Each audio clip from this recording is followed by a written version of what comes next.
Welcome to History Hack.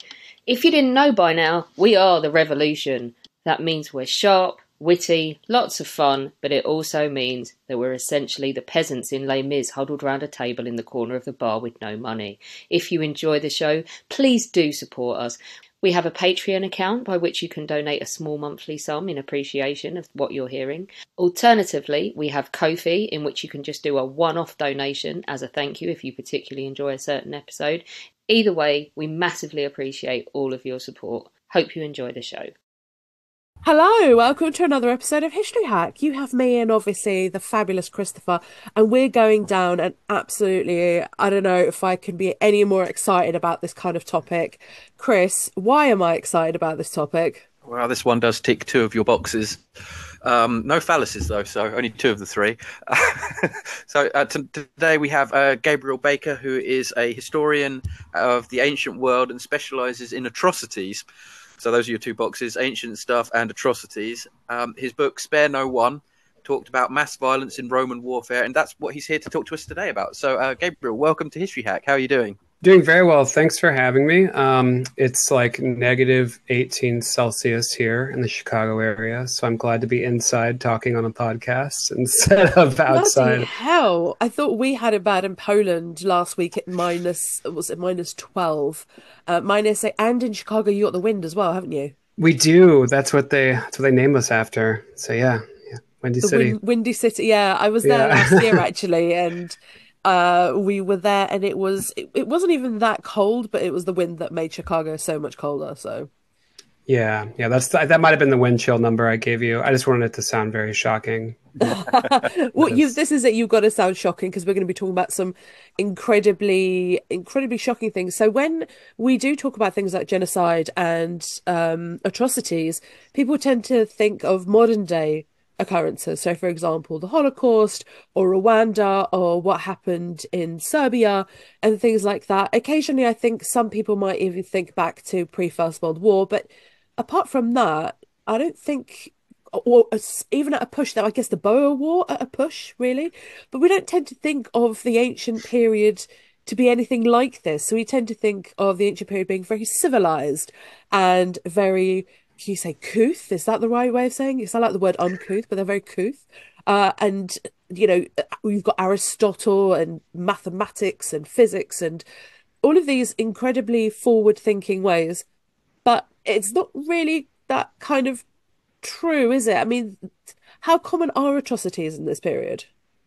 Yeah, so to set the scene, my research focuses on the 3rd and 2nd centuries BCE, and on the Roman Republic specifically. And this is like a period where Rome is transitioning from kind of a regional power in Italy to a Mediterranean superpower, right? So they're beginning to engage in increasingly large-scale conflicts with states like Carthage, with the Greek kingdoms of like Macedon and the Eastern Mediterranean, with tribes in Gaul and Spain.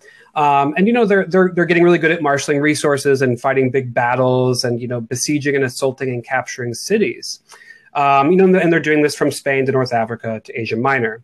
And I think when we talk about the Roman army in this period, we tend to kind of get the shiny thing that we want to get distracted by is the big battles, right? The big titanic clashes, the epic sieges. And there's a reason for that, right? Like that stuff is interesting. And I get why we're drawn to it. But for virtually every war that the Romans fight in this period, for which we have any kind of detailed narrative description, there's descriptions of them sacking, burning, demolishing cities, enslaving and massacring prisoners, and sometimes even entire populations. And, you know, behaviors that we would unambiguously describe as atrocities. And there's some like interpretive problems with these ancient descriptions, which I'm sure we'll get to. But the general picture we get is that this stuff is happening quite a bit in Roman warfare, and as we'll say in other societies as well, and that the Greeks and Romans have a fairly permissive attitude towards violence and war. Things that we would say, like, that's definitely an atrocity and transgressive, they might not necessarily share that view. And again, that's something we'll get to a bit more later, I think, but there's a more permissibility to this kind of behavior, almost expectation sometimes. Would it be fair to say that they're quite a common occurrence? Yes. So I have like a bit in my book where I kind of have an appendix where I just list off these, as many as I could find of these events that are recorded in our sources. And I'm sure I missed some. But in like a several century period from, I think I have it from 400 BC to 100 BC, I counted 124 of these events happening for non-Roman warfare, and roughly the same period, a bit more than that. So looking at Greeks, Carthaginians, Celtic peoples, just anybody else I could come up with in that same period. I think I have like 180 something that I found in the sources. Again, these kinds of events of massacre, mass violence, mass enslavement, city sacking, exceptionally common. So yeah, I think what's worth stressing is that it's not unusual that the Romans have this attitude that, like, hey, if you resist, like, your city resisted, and we captured you by force, so we have the right to do whatever we want to the survivors. And there are Greek authors in the Greek world who make similar claims. They talk about what's called the rights of the victor, right? So, like, you lost, that sucks for you, and we can do virtually whatever we have in our power to do because you lost, because in the Roman case, because we had to capture your community by force. And there's some notions, occasionally some norms that maybe regulated this to some extent. And again, I want to get too ahead of myself, but we do see cases where the sources will react and say, like, that was a bridge too far. This was transgressive. We see efforts to justify mass violence in war. But the general picture is, anytime we have these more detailed military narratives, like, this is part of them.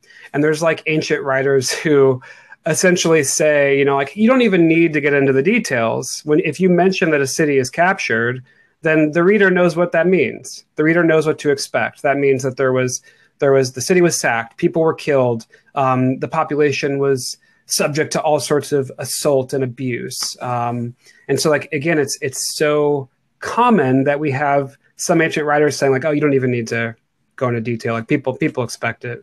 Is it kind of? I really want to mention Star, and I'm going to mention Star Wars. You have like the Tarkin doctrine, where you blow up Alderaan with the Death Star, and that is your example to say rule through fear of force rather than force itself. We can blow up your planet, you belong to it, so everyone should drop in line. Is there sort of a Roman Tarkin-esque doctrine of, this is what we've done to, say, Carthage? If you stand up to us, this is what's going to happen to you. Yes. So we have to be.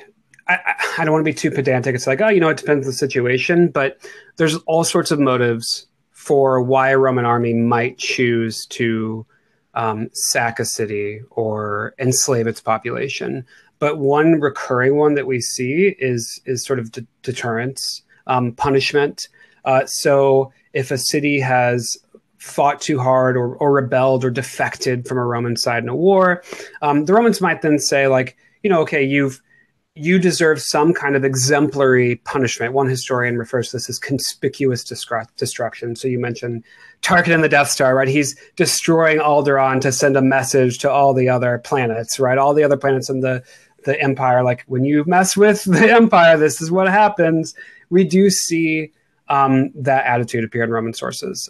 So like when they destroy Corinth, for example, there's some ancient authors who speculate on the motives for that, and they posit, like, this is to deter other cities who might challenge Roman authority in the future. This is to say that, like, if you are stupid enough to sort of challenge or offend the Romans, then you can expect this kind of severe treatment, effectively. Yeah. So randomly, while we've been talking, I decided to work out the average of atrocities over about 300 years, the span that we're looking at, right? So you're looking at half an atrocity, give or take, obviously, a couple of points per year. Yeah, I mean, they're concentrated in certain pockets, right? So, like, we have certain wars, like for example, there's a war in the Greek East, the Third Macedonian War, where the Romans, at the beginning of the war, their commanders are acting with, I would say, exceptional levels of cruelty. They're virtually any city they're capturing, they're sacking it. There's examples of mass enslavement, massacres. Sometimes even cities that are allied to the Romans, they'll like go to them in this war and say, like, hey, can you give us some grain? We need supplies for the army. And then the city's like, we're not sure we have enough. Can you give us some time to think about it? And then the Roman general just like attacks the city, sacks it, beheads the leaders, sells the survivors into slavery. And so we have these cases and this is all like in the year 171. We have like 4, 5, 6, cities getting sacked by the Romans. So we have these examples where we have concentrated sort of pockets of activity, usually during intense moments of campaigning. So I think it's almost more useful to think of it as like if we were to graph it out, it's like there are these sharp increases followed by relative lulls, and it would have followed the path of Roman war making, right? Because this is kind of alongside the battle and the siege. This is one of the tools in their toolkit. This is one of the methods they use to achieve victory in their wars.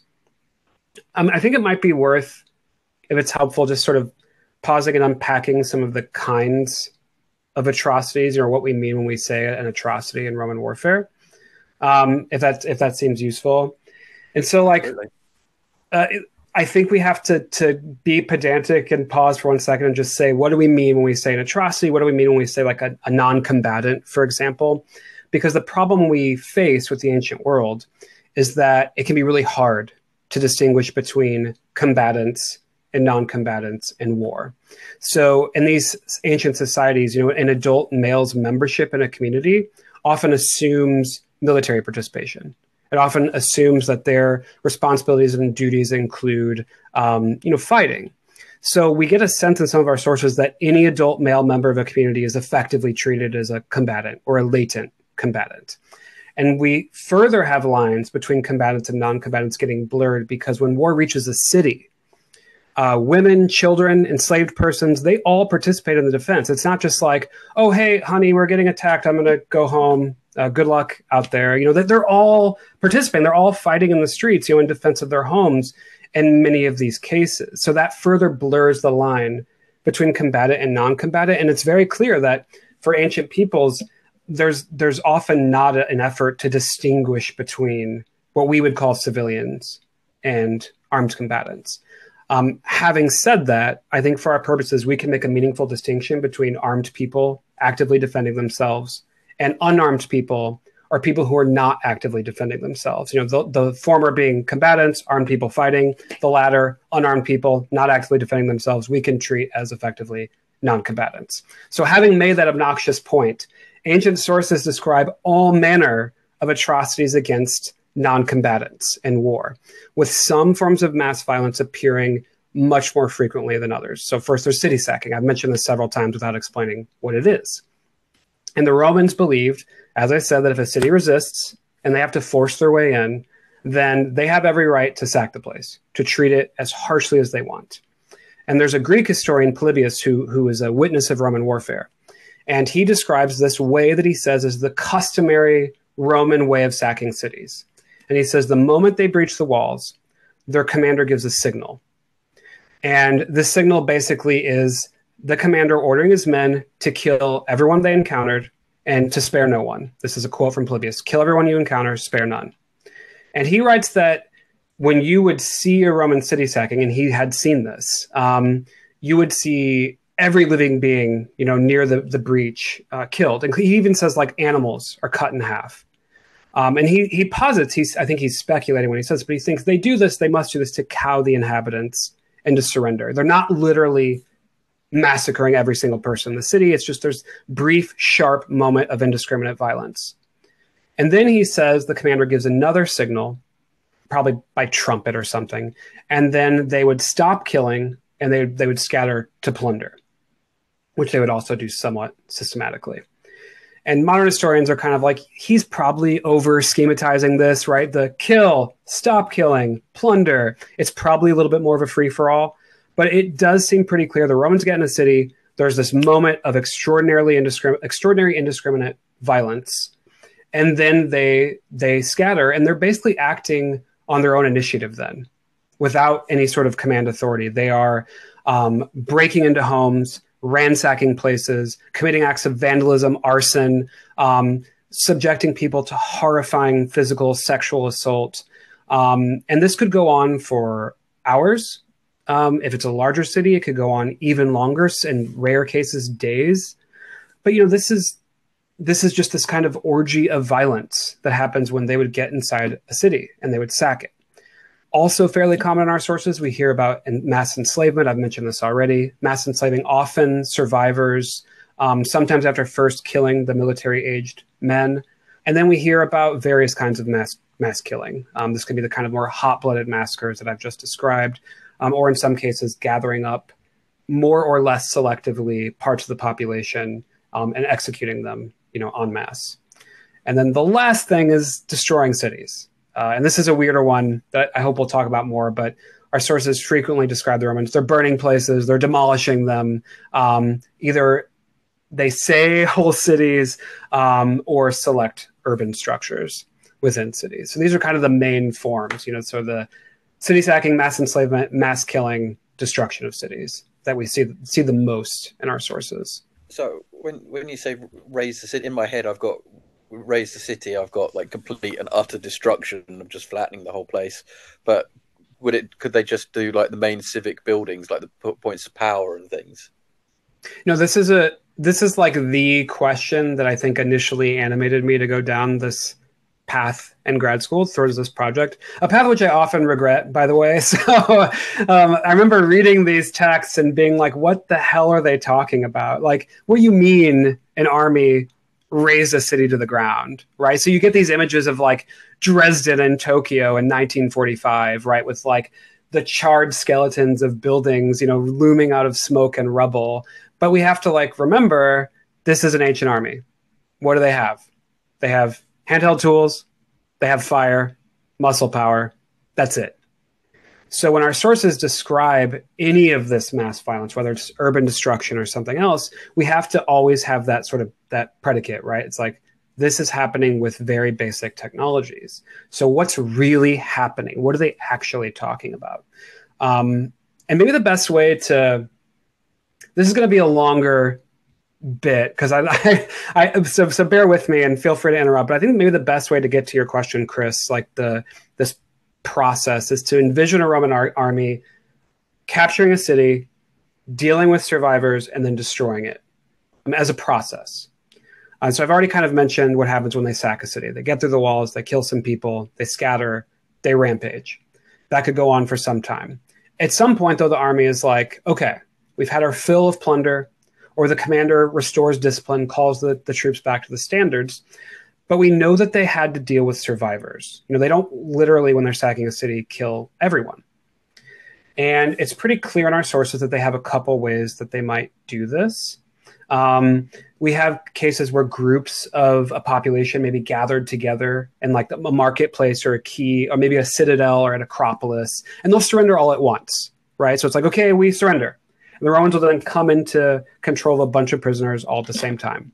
In other cases, that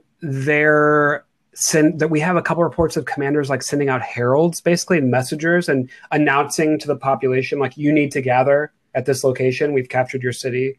Gather in the marketplace. Gather in this field outside the town. And we also just have these really harrowing suggestions that when they're sacking the place, soldiers are bursting into homes. They're dragging people out of hiding places. They're forcibly taking people. There's like artwork that shows them grabbing people by the hair, and just like pulling them all together and then collecting them in some kind of central location. So they've got at some point they're gathering together all the prisoners. However they do it, right? They have to control them. So we hear references to chains, to collars, to restraints. So someone is potentially restraining some of these prisoners.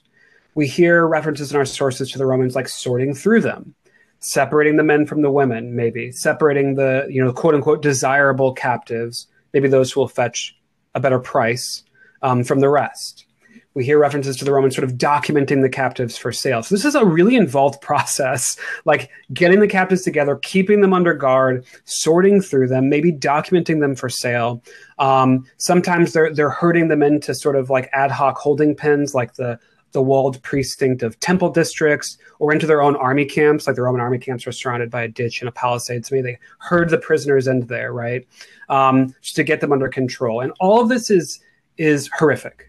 You have to imagine that, like in the transatlantic slave trade, the Romans are like slavers in that case, they are using violence, threat, intimidation, coercion, humiliation to break the spirits of these people and keep them in line.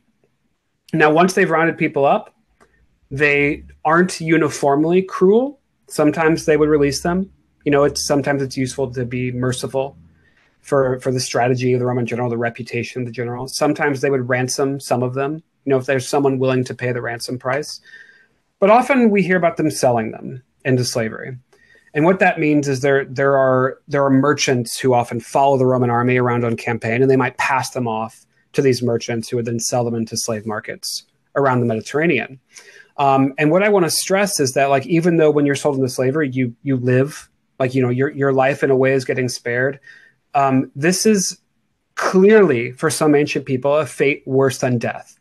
So we have cases of people like saying, like, oh, I'm about to fall into slavery at the hands of the Romans. I'm going to kill myself. Like, I'm going to commit suicide. And these really sort of harrowing, just horrific tales of there's like a poem actually describing the sack of Corinth that imagines a mother, killing her own child and then hanging herself because she does not want to fall into slavery.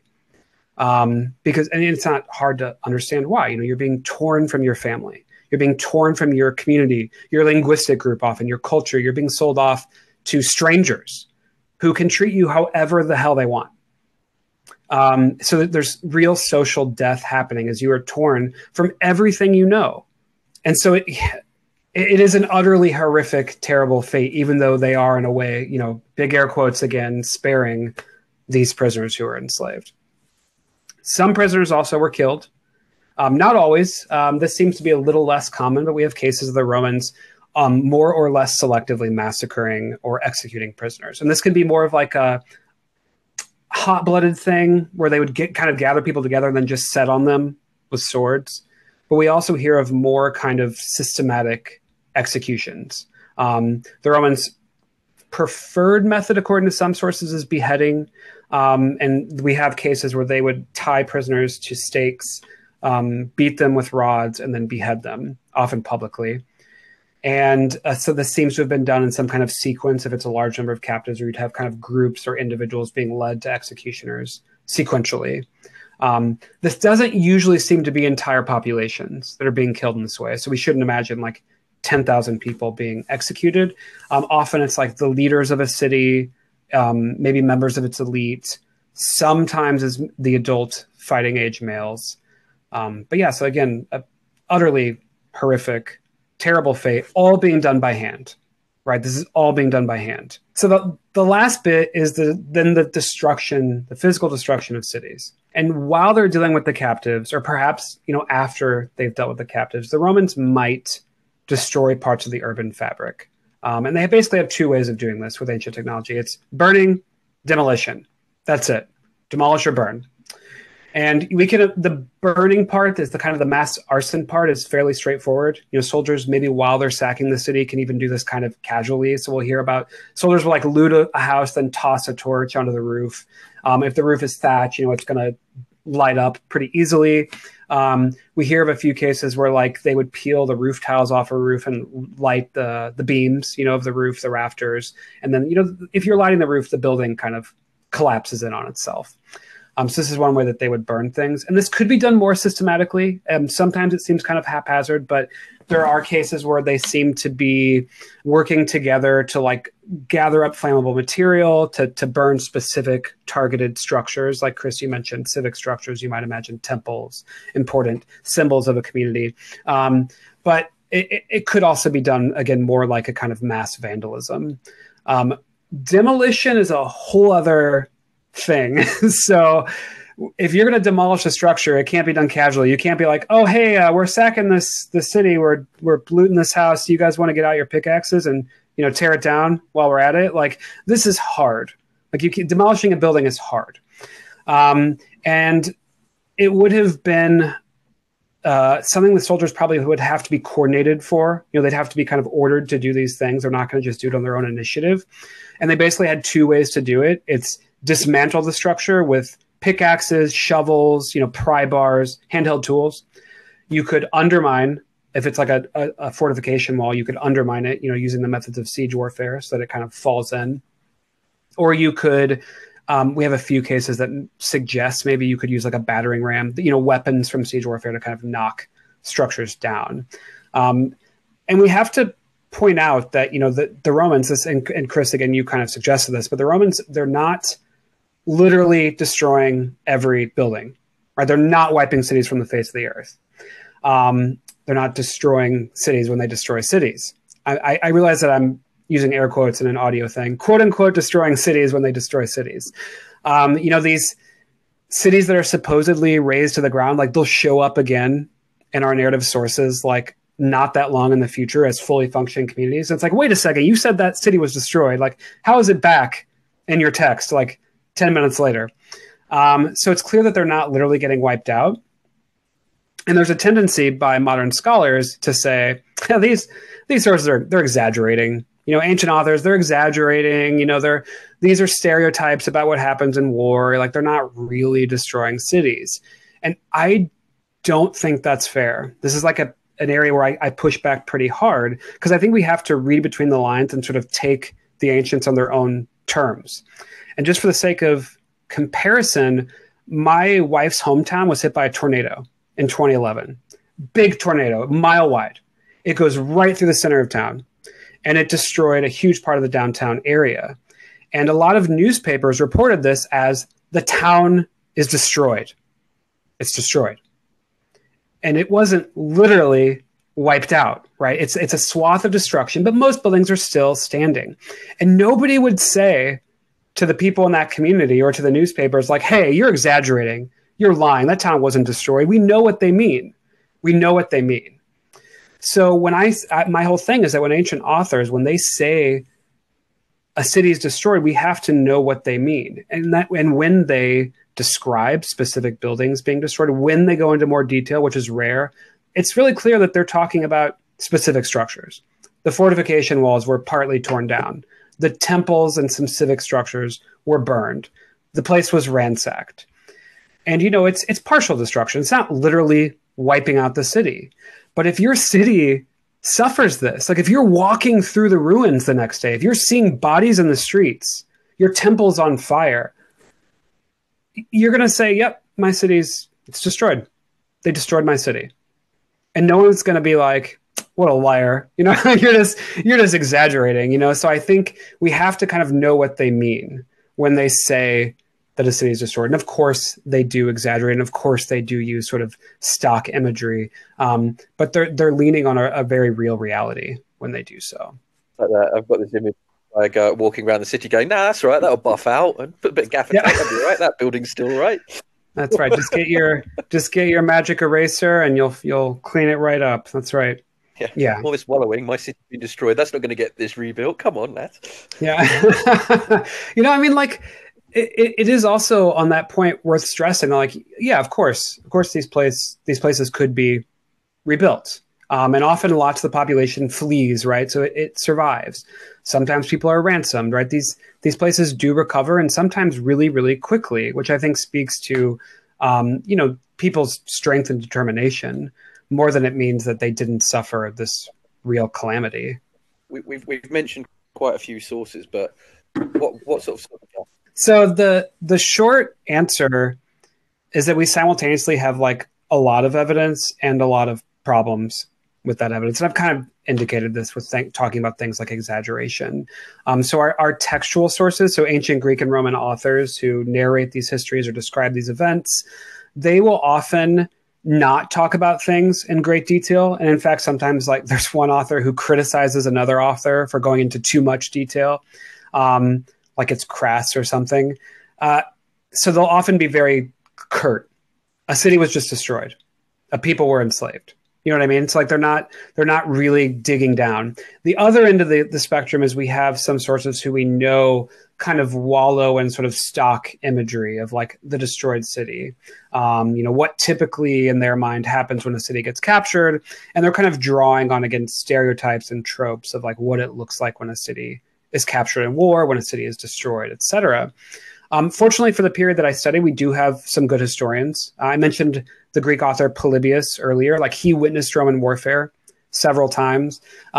He tends to be fairly sober when he describes these things. and careful about it.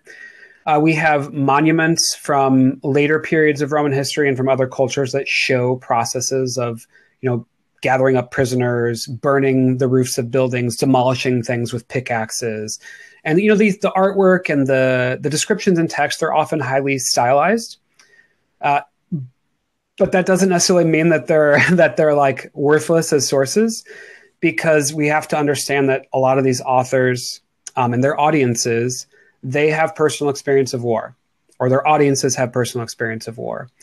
And that both lends credence to their accounts, but it also constrains their ability to just make things up.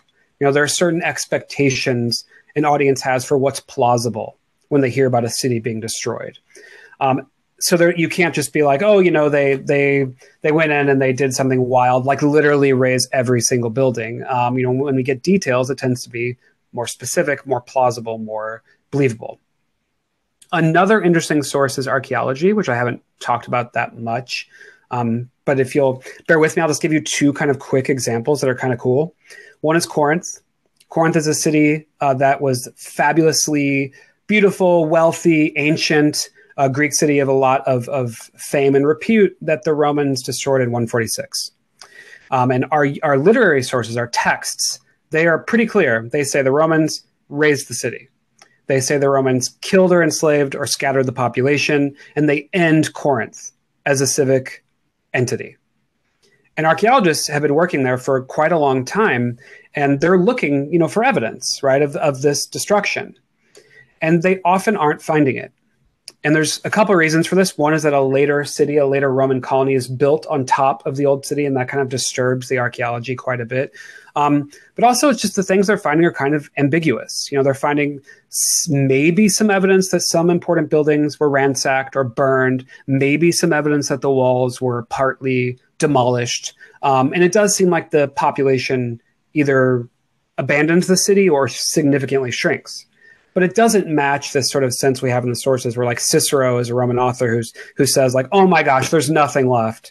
It's just there's barely anything. And the archaeology just doesn't show that. So the archaeology kind of helps add that sort of complication to our texts.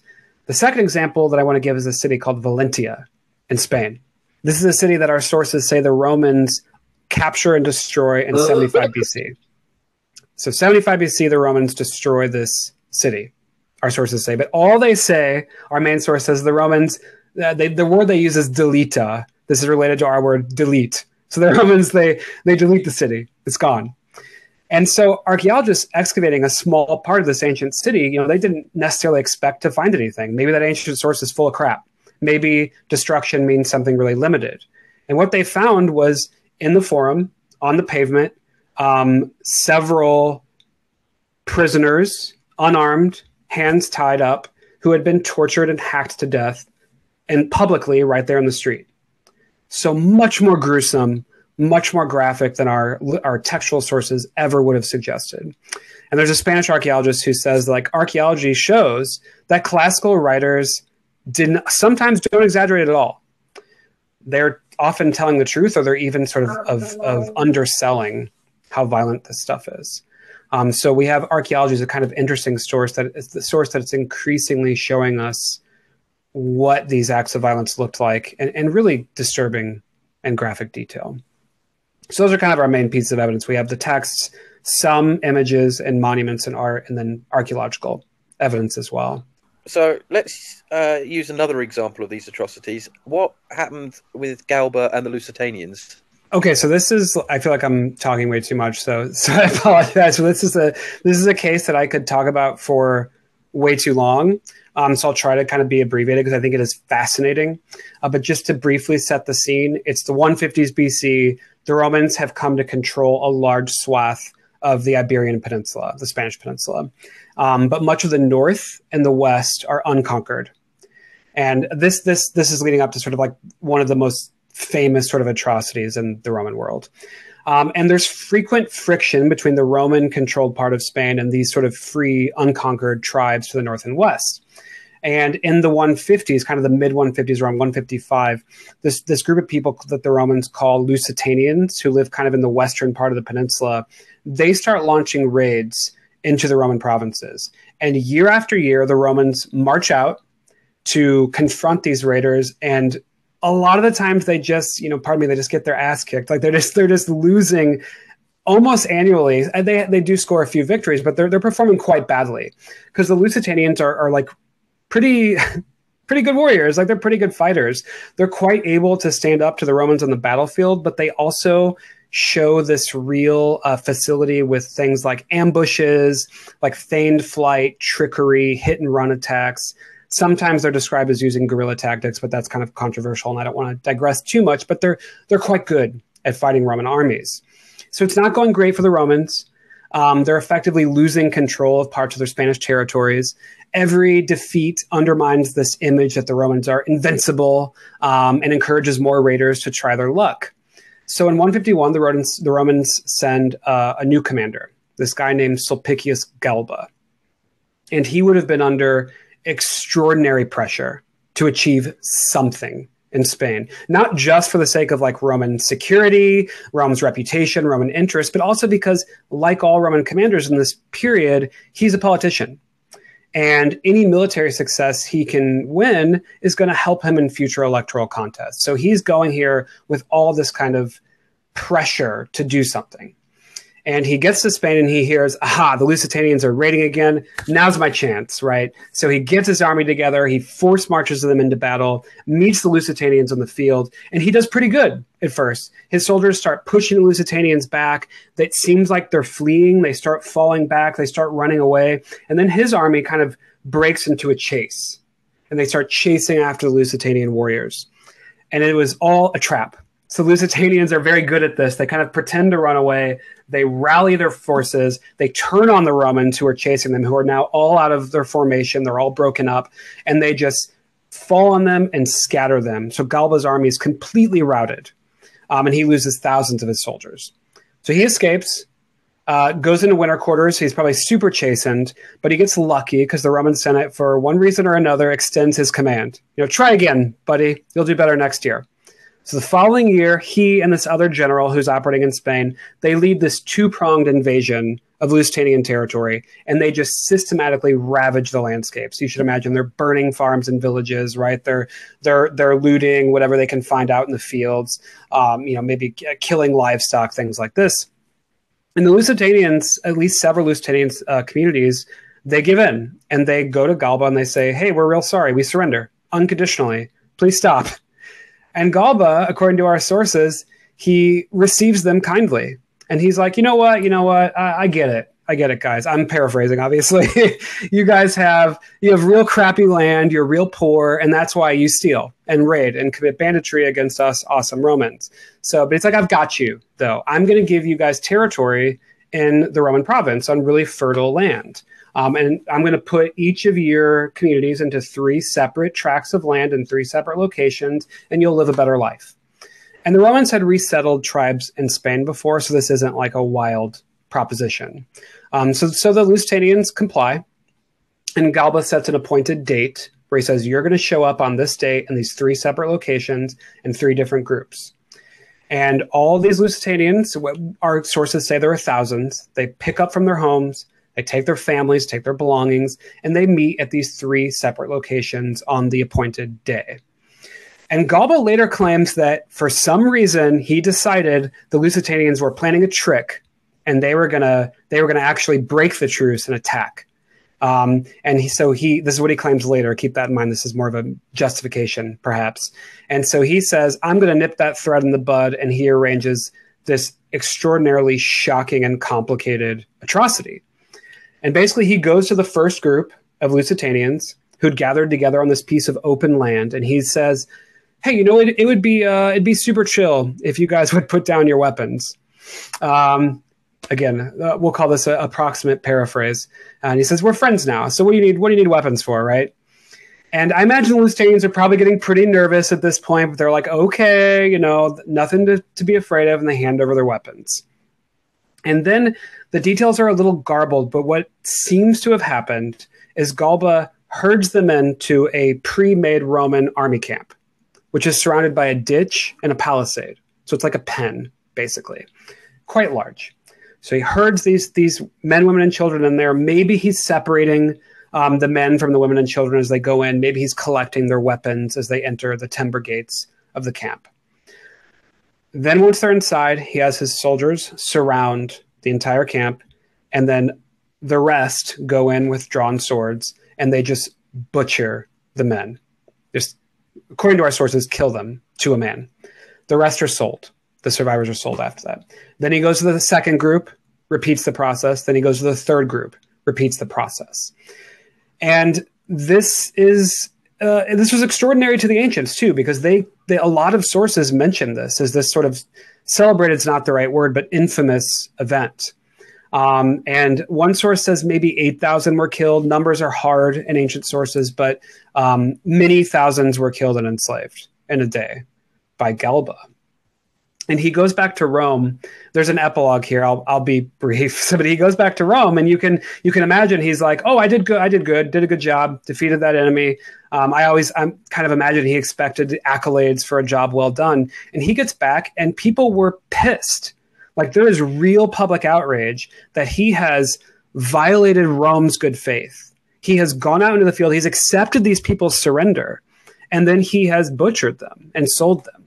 And a couple of Roman political leaders, they actually propose a bill to the Roman voters to put Galba on trial in a special court. We don't know exactly what the punishment was, but it seems like it would have been pretty severe.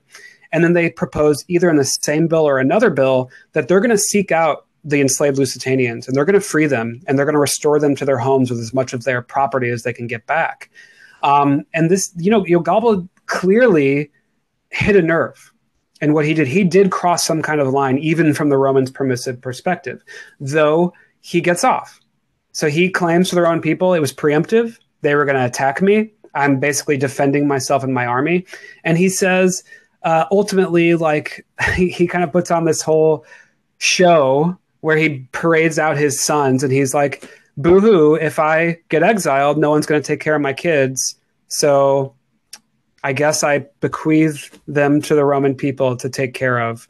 So he kind of has this whole sob story, which is ironic given that he murdered a bunch of people. But he gets off in the end. He is ultimately not prosecuted.